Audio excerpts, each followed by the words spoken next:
जान रूठी मनाने से क्या फायदा, जान रूठी मनाने से क्या फायदा, जान छूटी बुलाने से क्या फायदा, जान रूठी मनाने से क्या फायदा, जान छूटी बुलाने से क्या फायदा।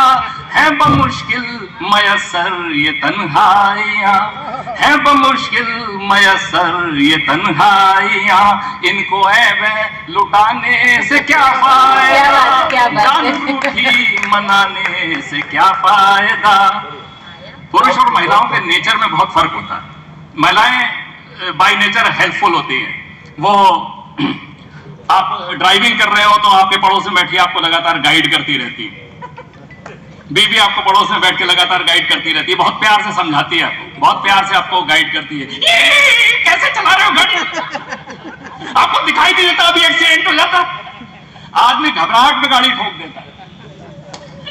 भगवान गवाह है कि आदमी की गाड़ी में जब जब डेंट पड़ा है उसकी बीवी उसके पड़ोस में बैठी पाई गई है। हमेशा कुरेदती रहती है कि दिमाग कहां रहता है जी आपका, अभी एक्सीडेंट हो जाता। आदमी बेचारा मजबूर, बता भी नहीं सकता कि उसका दिमाग तो गर्ल्स हॉस्टल के गेट पे था। मेरा एक फ्रेंड है सरीन, वो और उसकी पत्नी दोनों बचपन से एक दूसरे को जानते हैं। तो एक बार उसकी पत्नी ने कहा, सुनो जी मुझे स्कूल में एक प्रोग्राम देना है, आपको याद है अपने बचपन में एक मस्त कविता होती थी, मुझे याद नहीं आ रही, आप हो याद हो तो बताओ। मेरा कविता, वो कविता जोशी या कविता सिन्हा, मस्त तो दोनों ही बात थी। उसके बाद से सरीन सीधा नहीं लेट पा रहा है, उसके गद्दे और पत्ते दोनों सूजे हुए। तो अर्ज किया है कि आती जाती निहारूं गजब तितलियां, आती जाती निहारूं गजब तितलियां, खुद पे पहरा बिठाने से क्या फायदा, आती जाती निहारूं गजब तितलियां, खुद पे पहरा बिठाने से क्या फायदा। बामशक्कत मिली हैं ये आजादियां, फिर से बेड़ी डलाने से क्या फायदा, जान रूठी बुलाने से क्या फायदा, जान छूटी मनाने से क्या फायदा। गुड्डू की बर्थडे पे पहनी थी, आप तो ना बस चुप रहो। एक बार मैडम हमारी तैयार हुई तो मैंने बोल दिया, कह रहे वाह क्या बात है, ये साड़ी तो बड़ी सुंदर लग रही है, नई साड़ी। नई साड़ी 10 साल पुरानी है जी, वो भी भैया ने दिलाई थी। ये भैया जो है ये हमेशा बीच में रोड़ा अटकाता है। आदमी चाहे कितना भी बड़ा डबल IITN क्यों ना हो, वो उतना ही समझदार होता है जितना अपनी बीवी की नजरों में साबित हो सके, और वो उतना ही अकलमंद होता, चाहे कितना भी अकलमंद क्यों ना हो जाए, वो हमेशा साले से कम होता है। तो अर्ज किया है कि कुछ तो सीधी रहेगी वो साले की दुम, कुछ तो सीधी रहेगी वो साले की दुम में आतिश लगाने से क्या फायदा, कुछ तो सीधी रहेगी वो साले की दुम में आतिश लगाने से क्या फायदा। महफिले यार है जाम है शेर है, महफिले यार है जाम है शेर है, इनमें खट्टा घुसाने से क्या फायदा, जान रूठी मनाने से क्या फायदा। और सुरेश मिश्रा जी, ये जो आपकी मैडम आज नहीं आई है यहाँ पर, ये जो साले की दुम वाले जोक पे आप हंस रहे थे, ये रिकॉर्ड हो गया है, ये रिकॉर्डिंग वहां भेजी जाएगी जी। नहीं, हम तो परमिशन लेके आए हैं। तो तब आपको पता चलेगा कि दुम साले की नहीं होती, किसी और प्राणी की होती है। मैं घर जाने वाला नहीं, सीधे मुंबई निकलने वाला हूँ। तब आपको पता चलेगा कि दुम साले की नहीं होती, किसी और प्राणी की होती है, और फिर वो आईने में वो प्राणी आपको दिखाया जाएगा। इधर देखिए रिकॉर्डिंग हो गया। पत्नी जो है खुद भी संवरती है, पत्नी खुद भी संवरती है और घर को भी संवारती है, और पति का काम होता है बिगाड़ना। पति बाई बिल्कुल डिफॉल्ट सही केयरलेस सर, होते हैं। पहली बार आपने सच बोला है। पति बाई डिफॉल्ट केयरलेस होते हैं। पहले मैंने ड्राइविंग की बात की थी। ड्राइविंग में दोनों का मतभेद चलता है, लेकिन दोनों की ड्राइविंग में एक चीज कॉमन है।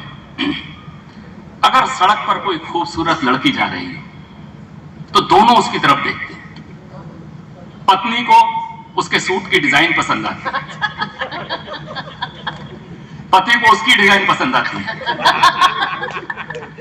कपड़ों में इंटरेस्ट ही नहीं होता आदमी को। ये आप अपनी ही बता रहे हैं सर, अपनी नजरों की कहानी ही बता रहे हैं। कपड़ों में इंटरेस्ट ही नहीं होता आदमी को। पैंट की चेन खुली हुई ऑफिस पहुंच जाता है, हेलो हाउ आर यू, फिर बाद में ध्यान आता है बंद करनी है। लेकिन बाद में पत्नी की नजर पति की आंखों में भी होती है कि ये किधर देख रहा है, ये भी ध्यान दीजिए। ये भी सही बोला आपने, बिल्कुल तालियां। तो पत्नी संवारती है, पति केयरलेस होता है, बाय डिफॉल्ट केयरलेस होता है। तो केयरलेस भी कैसा होता है कि टांगे सोफे पे हमने पसारी हुई, टांगे सोफे पे हमने पसारी हुई, इन पे बेलन तोड़ाने से क्या फायदा, और फर्श पर चादरें तौलिए मसहरी, फर्श पर चादरें तौलिए मसहरी, ऐसी जन्नत जलाने से क्या फायदा, जान रूठी मनाने से क्या फायदा। आदमी अपनी बात का पक्का होता है। उसने अगर बोल दिया वो काम करेगा तो हर 6-6 महीने में याद दिलाने की जरूरत नहीं है। बीवी सूट लेके आई तो आदमी ने बोला अरे अभी परसों ही तो। क्या परसों? मैं कह रहा था परसों भी तुम एक ही सूट लाई थी, आज तो कम से कम 2 ले आती। आदमी की जब नई नई शादी होती है तो उसको अपनी बीवी बहुत अच्छी लगती है। मन करता काट के खा जाऊं। 10 साल बाद सोचता उस दिन काट के खा गया रहता तो अच्छा। जब नई नई शादी होती है तो बीवी लगती है जैसे कपड़ा चढ़ी हुई कोका कोला की बोतल। 2.5 साल बाद भी वो बोतला रहता है, लेकिन 2.5 लीटर वाला बोतला हो जाता है। महिलाओं की जिंदगी में मुख्यतः 2 समस्याएं होती हैं। महिलाओं की जिंदगी में मुख्यतः 2 समस्याएं होती हैं। पहली समस्या कि सब लोग तो चले जाते हैं, अकेली घर में बैठे खाली करूं क्या। और दूसरी, तुमको क्या लगता है मैं घर में खाली बैठी रहती हूं। तो कभी भी ये सोचकर बीवी के पास ना जाएं कि वो खाली बैठी है। हो सकता है वो भरी बैठी हो। और लेकिन बीवी के जाने के बाद हस्बैंड खाली क्या करता है कि भर दोपहरी उठो उठ के फिर जाम लो, भर दोपहरी उठो उठ के फिर जाम लो, ये खुमारी भगाने से क्या फायदा, भर दोपहरी उठो उठ के फिर जाम लो, ये खुमारी भगाने से क्या फायदा। और ऐसी फिरदौस जोहरी नसीबों में कब, ऐसी फिरदौस जोहरी नसीबों में कब, ख्वाब मेरे डुबाने से क्या फायदा, जाना रूठे बुलाने में है फायदा, जाना छूटे मनाने में है फायदा, है बमुश्किल मयसर ये नजदीकियां, इनको ऐवे लुटाना नहीं फायदा। नमस्कार।